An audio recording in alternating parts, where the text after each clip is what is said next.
말씀 보겠습니다. 신약 로마서 14장 1절에서 12절입니다.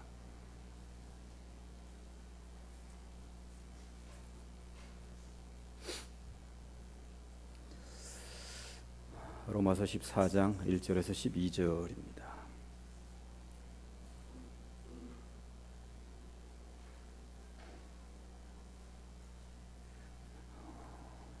이제 받들어 읽겠습니다. 믿음이 연약한 자를 너희가 받되 그의 의견을 비판하지 말라. 어떤 사람은 모든 것을 먹을 만한 믿음이 있고 믿음이 연약한 자는 채소만 먹느니라. 먹는 자는 먹지 않는 자를 없인 여기지 말고 먹지 않는 자는 먹는 자를 비판하지 말라. 이는 하나님이 그를 받으셨음이라. 남의 하인을 비판하는 너는 누구냐? 그가 서 있는 것이나 넘어지는 것이 자기 주인에게 있음에 그가 세움을 받으리니 이는 그를 세우시는 권능이 주께 있음이라. 어떤 사람은 이 날을 전날보다 낮게 여기고 어떤 사람은 모든 날을 같게 여기나니 각각 자기 마음으로 확정할지니라. 나를 중히 여기는 자도 주를 위하여 중히 여기고 먹는 자도 주를 위하여 먹으니 이는 하나님께 감사함이요 먹지 않는 자도 주를 위하여 먹지 아니하며 하나님께 감사하느니라.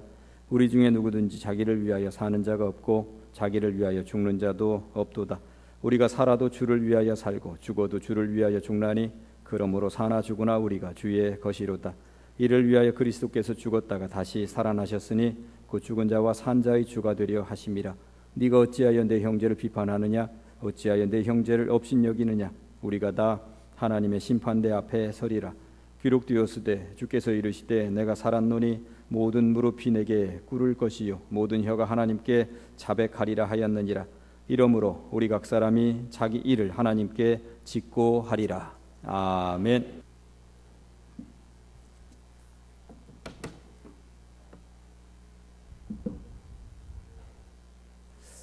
할렐루야. 앞뒤로 옆으로 인사하십니다.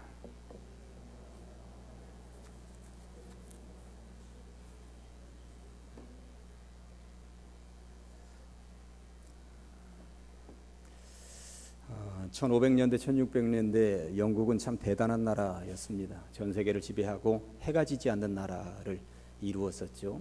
1500년대 후반기에 영국을 통치하고 있었던 왕의 이름은 엘리자베스 1세 여왕이었습니다. 그녀는 백성들을 잘 사랑으로 보듬어 안기도 했지만 복지와 관련된 것도 아주 잘 해놓아서 두고두고 참 위대한 여왕으로 칭송받는 사람 중에 하나입니다. 근데 그가 모든 국가의 통치를 하다가 보니까 지금 마음에 들지 않는 것이 하나 있었는데 뭐냐면 남아프리카 공화국과 관련된 것이었습니다. 영국이 남아프리카 공화국까지도 자기의 영토로 이렇게 두고는 있었습니다만 남아프리카 공화국이 아프리카 부족들로 이렇게 중간중간마다 형성이 되어 있어서 이것을 통치해내기가 만만치 않은 거예요. 그래서 어느 날 그들을 하나로 묶는 뭔가 연합을 구성해야 되겠다 하는 생각을 하게 된 것이죠. 그래서 남아프리카 공화국에 흩어져 있는 부족들의 추장을 영국 황실로 초대하게 되었습니다. 이 부족의 추장들이 영국 황실로 왔는데 얼마나 눈이 휘둥그레질 만한 곳이겠습니까? 그곳에서 영국 황실의 부하들이 여왕을 만나기 위해서는 이러저러한 연습들을 해야 될 것 같으니까 이제 연습을 시키는 거예요. 여왕을 만나면 한 번씩 일어서셔야 됩니다. 그리고 자리에 앉을 때 밥 먹는 방법, 그리고 화장실 갈 때 손 씻는 것, 이러저러한 예의 범절에 대해서 가르치게 되었습니다. 그리고 드디어 여왕을 이제 만나게 된 거죠. 여왕이 등장을 하게 되었고 여왕이 이제 만찬사를 하고 다 둘러앉아서 식사를 하게 됩니다. 그런데 이 추장들이야 원래 이 맨손으로 밥을 먹던 사람들이었을 텐데요. 이 영국 황실에서는 어떻게 연습을 시켰겠습니까? 그렇게 드시면 안 되고 포크와 나이프를 가지고 주로 이렇게 잘라 먹는 훈련을 좀 어쨌든 가서 시켰던 것입니다. 어쨌든 식사 자리에 이제 식사를 하게 되는데 이 추장들이 수십 년을 그냥 맨손으로만 먹다가 칼로 뭔가 이걸 잘라서 먹으려니까 너무도 불편한 거예요. 그렇지만 이게 예의범절이라고 하니까 이거 어떻게 할 수 없이 계속 그냥 억지로 잘라서 먹고 있었습니다. 그러다가 성질 급한 추장 한 명이 도저히 나는 이거 못하겠다고 나이프와 포크를 한쪽에다 치워놓고 그 고기를 찢더니 그냥 우적우적 씹어먹기 시작을 한 것입니다. 그들에게 왕실에서의 예의범절에 대해서 교육시켰던 부하는 이제 난리가 났습니다. 나는 이제 죽었다. 도대체 저들을 교육을 어떻게 시켰길래 저 모양으로 만들어 놨느냐고 만찬이 끝난 이후에 여왕으로부터 나는 죽었다. 이런 생각을 하고 있었습니다. 역시 미개한 놈들은 어쩔 수가 없구나 하고 있을 즈음이었습니다. 이때였습니다. 엘리자베스 1세 여왕이 포크와 나이프를 한쪽에다 집어넣고 그가 직접 고기를 집었습니다. 손으로. 그리고 직접 우적우적 씹어 먹더라고 하는 것입니다. 그랬더니 주변에 있던 다른 추장들이 어떻게 했을까요? 전부 다 불편해서 어쩔 수 없이 잘라서 먹고 있었던 사람들이 여왕이 그렇게 하니까 옳았구나, 잘 되었다 하고 전부 다 칼 내팽개치고 자기들도 우적우적 씹어 먹었다고 하는 것입니다. 그런 이후에 여왕이 그 추장들을 초대한 목적이 분명히 있었잖아요. 남아프리카 공화국을 어떻게든 제대로 통치하고 싶은 그러한 목적 때문에 그들을 초대해서 만찬을 베풀었던 것인데 그 이후에 뒤어지는 숙제를 잘 풀어갔을까요? 못 풀어갔을까요? 모든 추장들은 여왕이 하자는 대로 하겠습니다. 우리는 여왕이 하자는 대로 하겠습니다. 당신 분부만 내리십시오 하고 모든 일들이 일사천리로 잘 풀렸다고 하는 이야기입니다. 문명국가라 하는 영국의 왕실로서는 포크와 나이프를 사용하지 않는 아프리카 추장을 일컬어 미개한 놈들이다 할 수도 있었을 것입니다. 보통 여왕 같으면 그 자리에서 벌떡 일어나 나가면서 저런 미개한 놈들하고 무슨 회의를 한단 말인가, 치워라. 그러나 여왕은 그리하지 않았습니다. 비판보다는 수용 쪽을 선택했다고 하는 것입니다. 함께 미개해지는 쪽을 선택했던 것입니다. 예수님은 마태복음 7장을 이렇게 시작하고 계십니다. 비판을 받지 아니하려거든 비판하지 말라. 너희는 비판하는 그 비판으로 너희가 비판을 받을 것이요 너희가 헤아리는 그 헤아림으로 너희가 헤아림을 받을 것이니라. 어찌하여 형제의 눈 속에 있는 티는 보고 네 눈 속에 있는 들보는 깨닫지 못하느냐. 예수님의 이런 정신을 이어받은 사도 바울은 로마서 2장에서 이렇게 말씀하고 있습니다. 그러므로 남을 판단하는 사람아, 누구를 막론하고 네가 핑계하지 못할 것은 남을 판단하는 것으로 네가 정죄함이니 판단한 네가 같은 일을 행함이니라. 그랬던 사도 바울은 오늘 본문에서도 또 한 번 비판하지 말라고 언급을 합니다. 교인들끼리 대화를 하다 보면 이런 대화를 하는 것 볼 수가 있습니다. 교회라는 곳이 말이 많은 곳이잖아요. 이런 말을 가끔 합니다.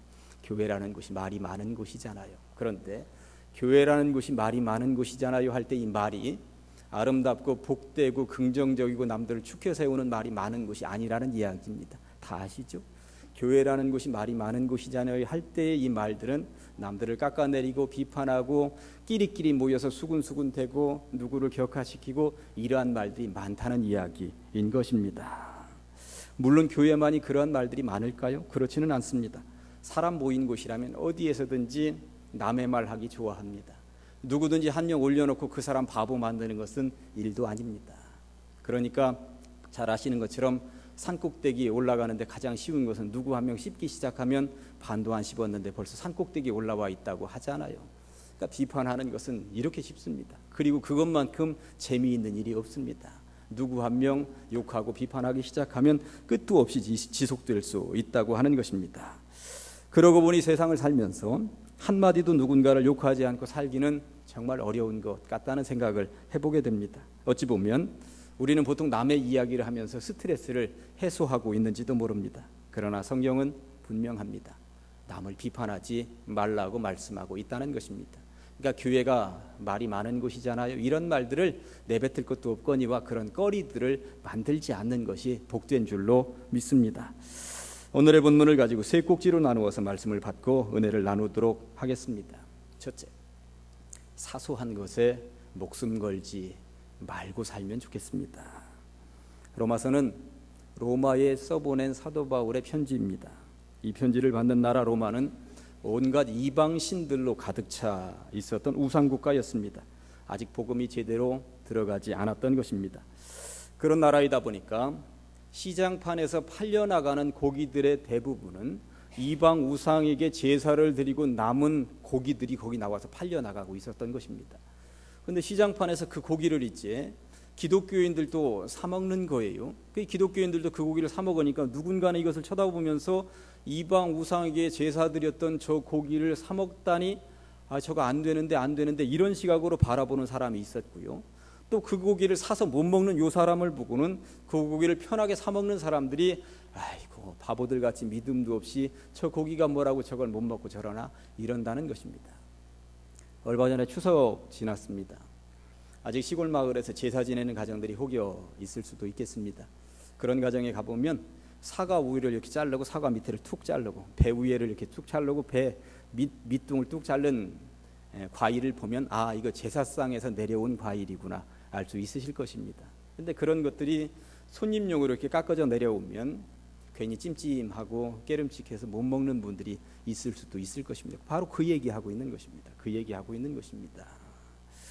우리들도 제사상에서 내려온 고기들은 이렇게 손바닥만한 고기에 거기 양념이 이렇게 묻어 있으면 저거 제사 드린 고기이구나 이거 알 수 있습니다. 그런 고기 먹으라고 잘라내면 또 어떤 분들은 그 고기 못 먹을 수도 있다는 것입니다. 아무튼 당시에 이런 유형의 일들이 벌어지고 있었다고 하는 것입니다. 누군가는 그 고기를 마음 놓고 먹고 누군가는 그 고기를 전혀 먹지 못하는데 서로가 서로를 비판하면서 살고 있었다는 이야기인 것입니다. 여러분들에게 묻습니다. 제사상에 올랐던 고기나 위에가 이렇게 딱 잘려져 있는 사과나 배나 이런 음식들을 여러분들은 어떻게 먹습니까? 먹을 수 있는 사람과 먹을 수 없는 사람이 있습니다. 누가 더 믿음이 좋은 사람일까요? 성경은 뭐라고 말씀하는지 아십니까? 마음 놓고 먹는 사람이 더 믿음이 좋은 사람이라고 이야기를 합니다.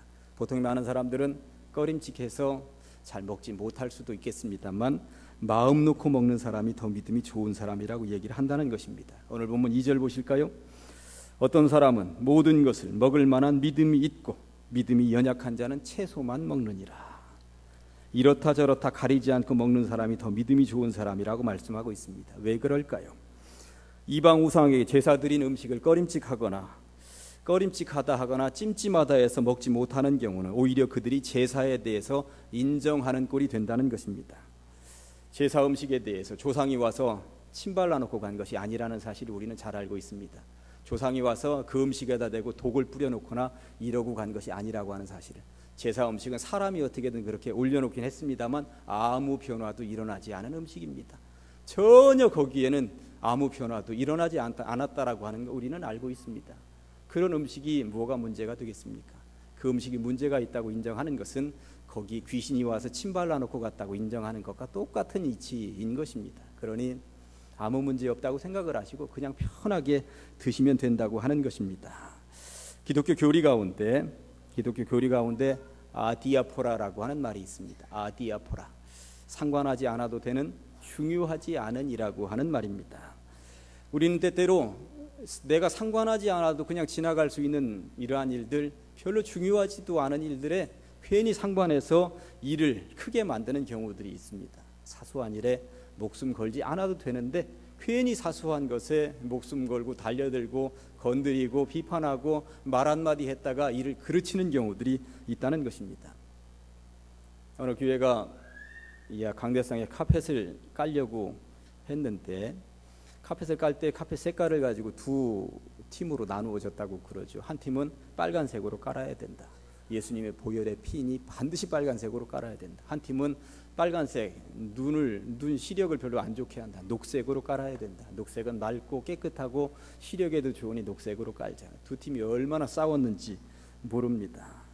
결국 티격태격 싸우다가 골이 깊어져서 두 교회로 갈라졌다는 이야기예요. 그래서 이쪽 팀들은 그여 빨간 카펫을 깔고 교회 이름을 주보혈교회로 했다고 하고, 이쪽 팀들은 그여 녹색으로 카펫을 깔고 늘 푸른 교회로 했다고 하는 이야기인 것입니다. 빨간색이면 어떻고 녹색이면 어떻습니까? 그래서 우리 교회는 싸우지 말라고 이런 색으로 이렇게. 때로 보면 교인들이 정말 사소한 것 가지고 티격태격 싸울 수가 있습니다. 아무것도 아닙니다. 잘 아시는 것처럼 주방에서 깨를 위에다 뿌리든 아래에다 뿌리든 똑같은 것입니다. 그것 가지고 때로 싸운다고 하는 것입니다. 그러니 성경은 말씀하고 있는 것입니다. 초대교회에서부터 아디아포라를 선포하라고 하는 것입니다. 상관하지 말고 가는 것이 오히려 교회에 덕스러운 것이면 괜히 건드려서 부스럼 만들지 말고 그냥 지나가라. 비판하지 마라, 말하지 마라, 말거리 만들지 말라고 그렇게 했다는 것입니다. 그러나 우리는 어떻게든 관여하고 싶고, 어떻게든 말 한마디 얹고 싶고, 어떻게든 내 방식대로 나가고 싶고, 내가 주도해서 이끌고 싶은 생각이 늘 있는 것입니다. 그러나 진리에 어긋나지 않는 것이라면 굳이 한마디에서 남의 마음에 상처를 줄 필요도 없고, 그리고 누군가가 나의 비판 때문에 정말 힘들어하는 일로 몰아갈 필요도 없다는 이야기인 것입니다. 따라 한번 하시겠습니다. 아디아포라, 아디아포라. 네, 사소한 것에는 목숨 걸지 않는 것입니다. 상관하지 않는 것입니다. 그러나 이 교회가 예배와 기도와 봉사와 헌신에는 목숨 걸어야 할 줄로 믿습니다. 그것은 바로 진리이기 때문에 그렇습니다. 진리에는 목숨 걸지 않고 진리 아닌 것, 허접한 것들에 목숨 걸고 어떻게든 그것을 움켜쥐려고 한다면 이것은 문제라고 성경은 말씀하고 있습니다. 두 번째 주제, 비판이 아니라 수용입니다. 수용. 각 종교마다 금기시하는 것들이 있어요. 유대교나 이슬람교는 돼지고기를 굉장히 금기시합니다.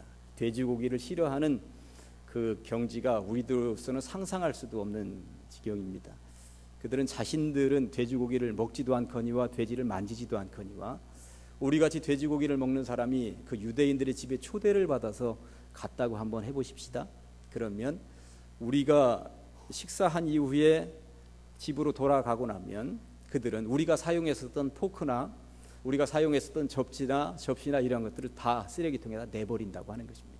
그러니까 돼지고기 먹은 사람이 건드렸었던 것은 다 부정하다 해서 버릴 정도로 그들은 돼지고기를 금기시합니다. 불교는 육식을 금기시하죠. 그러다 보니까 불교의 승려가 식당에 앉아서 냉면 먹으면서 돼지고기 이거 먹으면 괜히 이상하게 보이고 그렇습니다. 다음 우리 기독교에서는 뭘 금기시합니까? 술과 담배를 금기시합니다. 전 세계의 모든 기독교가 사실 술을 금하는 것은 아닙니다. 독일 교회는 이 맥주를 앞에다 들고 찬송을 하기도 해요. 실제적으로 독일은 원래 물이 탁하기 때문에 맥주가 거의 음료수처럼 마셔지고 있는 것은 사실이거든요. 몇 년 전에 일본의 기독교에 초대를 받아서 제가 갔어요. 이 식당에 앉아서 한 일본의 목회자들 10여 명, 우리 한국 쪽의 목회자들 10여 명 갔는데 자기들 식탁에는 맥주 병이 올라 있더라고요.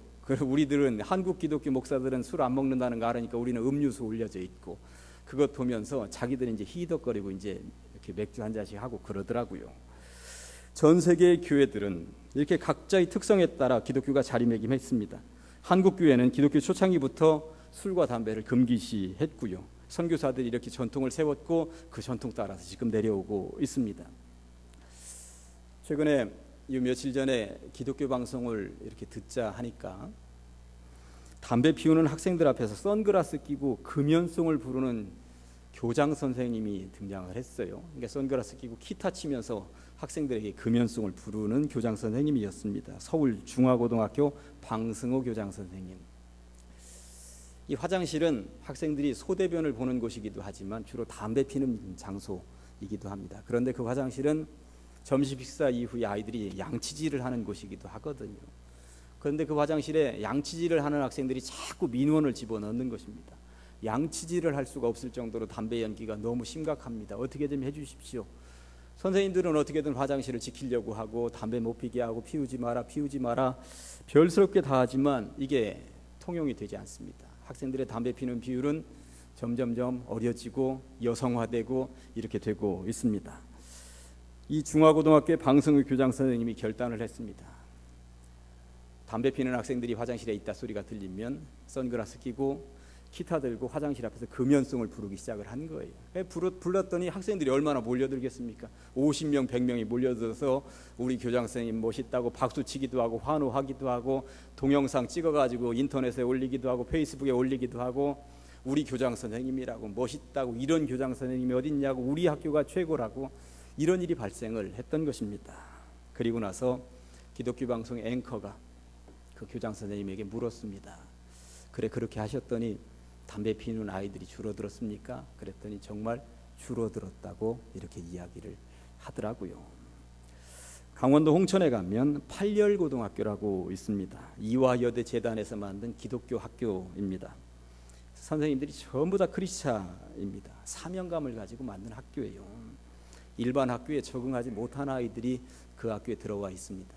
그 학교에 들어온 아이들의 거의 100%가 다 담배를 피고 있다고 보시면 틀림이 없습니다. 그러다 보니까 선생들은 아이들 한 명 한 명 잡아놓고 담배 피지 마라, 담배 피지 마라, 이거 담배 안 된다, 담배 안 된다.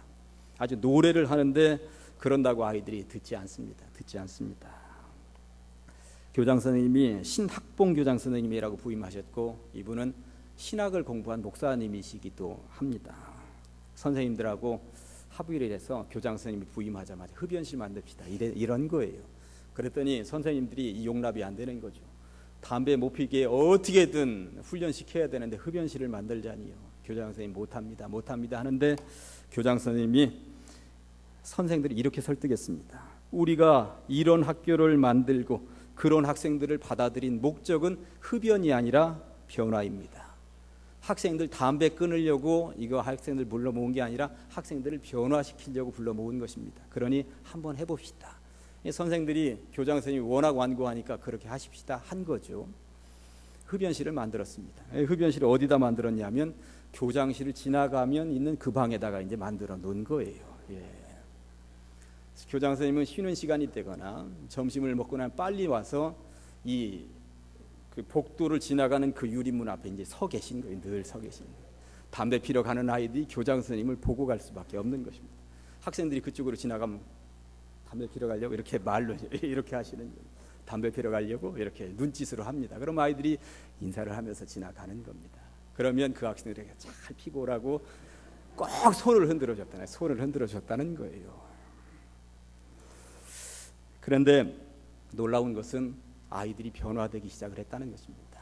그렇게 하지 마라 할 때는 그렇게도 하고 피우고 그러더니 교장 선생님이 사랑으로 끌어안고 담배 피러 가는 아이들에게 손을 흔들어 준 이후부터 흡연율이 급격하게 떨어졌다고 하는 것입니다. 이 녀석이 변화받고 있더라고 하는 것이죠. 목표를 금연에만 두었더니 안 되는데 변화에다 목표를 두고 아이들을 사랑으로 끌어안았더니 나머지는 자동적으로 따라오더라라고 하는 이야기입니다. 비판이 아니라 수용한 결과들입니다. 예배를 드리다 보면 옆에 앉은 사람에게서 담배 냄새가 날 수도 있습니다. 밤새 마신 술이 덜 깨서 찬송하는 시간에 술 냄새가 혹여 이렇게 풍겨올 수도 있습니다. 그런 분들이 여기 계시면 용서하고 들어주시기 바랍니다. 어떤 생각이 먼저 드십니까? 냄새 좀 제거하고 오지, 저러고도 교회에서 예배 드리고 싶을까? 이런 생각이 드십니까? 그러나 성경은 그렇게 얘기하지 말라고 분명하게 말씀합니다. 밤새 직장에 회식이 있어서 어쩔 수 없이 술은 마셨지만 어떻게든 그 몸으로라도 예배 드리고 싶어서 나온 저 영혼이 얼마나 사랑스러운가. 주님이 저 영혼 사랑하시겠구나. 그리고 그런 모습으로 교회에 나오는 마음이 얼마나 아플까. 고맙습니다. 그렇게라도 깨어 일어나서 교회에 나온 당신이 정말 고맙습니다. 이러라는 것입니다. 교회에는 나오는데 저 담배를 끊지 못해서 얼마나 안타까울까, 본인은 얼마나 괴로울까 하는 마음으로 그 영혼을 위해서 기도하는 곳이 바로 교회라고 성경은 분명히 말씀하고 있다는 것입니다. 그런 공동체가 정말 행복한 교회 공동체인 줄로 믿습니다. 비판하지 말고, 욕하지 말고, 손가락질하지 말고 함께 더불어 가는 행복한 교회 공동체, 우리 교회가 함께 만들어 가야 될 줄로 믿습니다. 성경은 분명히 말씀합니다. 믿음이 연약한 자를 비판하지 말라고 말씀하는 것입니다. 왜 비판하지 말아야 할까요? 그들을 비판하지 말아야 하는 이유에 대해서 오늘 본문은 두 가지로 나누어서 말씀하고 있습니다. 하나는 하나님께서 그들을 받으셨기 때문입니다. 3절 말씀 보시겠습니다. 3절에 이렇게 되어 있어요. 먹는 자는 먹지 않는 자를 업신여기지 말고 먹지 않는 자는 먹는 자를 비판하지 말라. 이는 하나님이 그를 받으셨음이라. 아멘. 오늘 성경의 표현에 의하면 아직 어린아이 같은 신앙인, 믿음이 연약한 자를 우리는 그 모습 그대로 받아야 하는 것이며 비판해서는 안 된다는 것입니다. 하나님은 제사 지낸 고기를 먹었느냐 그렇지 않느냐의 문제로 받고 아니 받고를 결정하시는 분이 아니기 때문입니다. 하나님은 술과 담배를 끊었느냐 끊지 못했느냐의 문제로 받고 아니 받고를 결정하시는 분도 아니기 때문입니다. 누구나 다 하나님은 사랑으로 보듬어 안으시며 끌어 안으신 줄로 믿습니다. 연약한 자를 비판하지 말아야 하는 이유 두 번째는 우리 각자가 다 하나님 앞에 각자의 모습으로 서게 될 것이기 때문입니다. 10절부터 12절까지의 말씀이 이렇습니다. 네가 어찌하여 네 형제를 비판하느냐? 어찌하여 네 형제를 업신여기느냐? 우리가 다 하나님의 심판대 앞에 서리라. 기록되었으되 주께서 이르시되 내가 살았노니 모든 무릎이 내게 꿇을 것이요 모든 혀가 하나님께 자백하리라 하였느니라. 이러므로 우리 각 사람이 자기 일을 하나님께 짓고 하리라. 아멘. 우리가 믿음이 연약한 성도를 판단하지 말아야 하는 두 번째 이유는 우리 각자가 우리 각자의 모습으로 각자의 행한 것을 따라서 하나님 앞에 서는 날이, 심판대 앞에 서는 날이 분명히 있을 것이기 때문이라는 것입니다. 심판날에 우리 각자는 하나님의 심판대 앞에서 우리 각자가 살아온 모든 인생의 날들을 하나하나 주님 앞에 아뢰게 될 것입니다. 보고하게 될 것입니다. 그 자리를 한번 상상해 보시기 바랍니다. 내가 이 땅에 살면서 내가 남보다 더 나은 줄 알고 남을 숱하게 비판하고 손가락질하면서 살았는데 막상 하나님 앞에 서 보니 나의 삶이라고 하는 것이 더 나은 것이 하나도 없더라 하는 것이 분명히 가려질 때가 있을 것이기 때문에 그렇다라고 하는 것이죠. 얼마나 창피하고 부끄럽겠습니까? 게다가 더 심각한 것은 이것입니다. 마태복음 12장 36절과 37절은 내가 너희에게 이르노니 사람이 무슨 무익한 말을 하든지 심판날에 이에 대하여 신문을 받으리니 네 말로 의롭다함을 받고 네 말로 정죄함을 받으리라. 말이 조금 어렵게 되어 있습니다만 내가 나에게 관대하고 남에게는 엄격하게 잣대를 대고 판단했던 그 말들이 이제는 나를 엄격하게 판단하는 기준이 된다는 것입니다. 쉽게 말해서 하나님은 내가 남에게 못되게 했으면 하나님도 나를 엄격하게 심판하신다는 말이요. 내가 남에게 관대했다면 하나님도 나를 관대하게 심판하실 것이라고 하는 말씀입니다. 그러니 이 땅에서 내가 어떻게 살았느냐에 따라서 저 하늘나라의 심판대 앞에서 하나님이 어떻게 하실 것인지 결정이 된다는 것이죠. 다윗은 자기에게 엄격하고 다른 사람에게는 굉장히 관대했던 사람입니다. 다윗은 무려 10년간이나 사울 왕으로부터 도망자 신세일 수밖에 없었습니다. 사울 왕은 전국에 연결고리 해놓고 다윗 찾으면 포상금 주겠다, 다윗 죽여라 이러고 있었던 것이거든요. 그런 전국을 10년 동안 도망 다닌 다윗도 참 대단한 인물이었습니다. 그렇게 도망 다니다가 다윗은 사울을 죽일 수 있는 기회 2번이 있었습니다. 그러나 다윗은 그렇게 하지 않았습니다. 만약 다윗이 마음속에 사울을 판단하고 정죄하는 마음이 있었다면 기회가 왔을 때 주저없이 칼을 휘둘렀을 것입니다. 그러나 다윗은 마음이 연약한 사울을 판단하지 않았습니다. 그를 오히려 불쌍히 여겼고요. 그리고 전적으로 하나님께 맡겼습니다. 그 결과 어떻게 되었을까요? 이 모든 보상을 다윗은 왕이 된 이후에 받았습니다. 우리아의 아내 밧세바를 범한 것 용서받지 못할 죄였습니다. 그러나 그는 관대했게 살았기 때문에 하나님이 이전에 그렇게 관대했었던 것 다 보셨고 그를 용서해 주셨습니다. 다윗이 교만해져서 인구조사 하서는 안 되는 인구조사를 했다가 하나님의 미움을 받았지만 3가지 징계 가운데 하나를 네가 선택해라. 이러한 선택권 은혜를 받았습니다. 다윗은 믿음이 연약한 사람들을 비판하지 않으므로 하나님 앞에서 관대한 처분을 받은 은혜를 입었던 대표적인 사람이었던 것입니다. 우리가 만약 내 형제를 향해서 엄격한 판단을 내린다면 하나님도 나에게 대해서 엄격한 판단, 엄격한 기준을 내릴 것이 분명합니다. 그러나 나는 누군가를 비판하거나 이런 쪽에 서는 것이 아니라 관대하게 끌어안고 보듬어 안는 쪽에 선택하게 된다면 하나님께서도 우리를 끌어안고 보듬어 안는 쪽을 선택하실 것이 분명한 줄로 믿습니다. 셋째, 오늘의 주제 셋째, 우리는 결국 주를 위하여 사는 사람들입니다. 그러면 우리는 교회 안에서 믿음이 연약한 성도들을 함부로 비판하지 말고 어떤 자세로 살아야 할까요? 6절에 이렇게 되어 있습니다.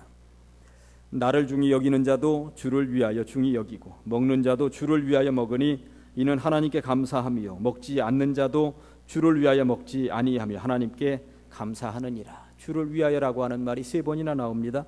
또 7절과 8절은 이렇습니다. 우리 중에 누구든지 자기를 위하여 사는 자가 없고 자기를 위하여 죽는 자도 없도다.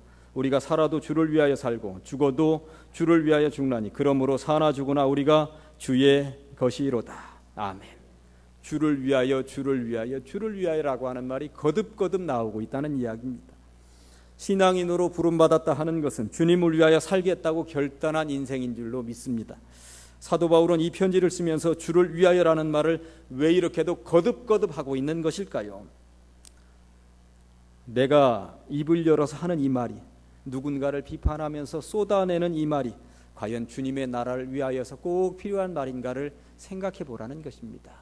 주님의 나라를 위하여서 필요한 말이 아니라면 입을 닫으라는 이야기입니다. 차라리 아니한만 못하면 입을 닫으라는 것입니다.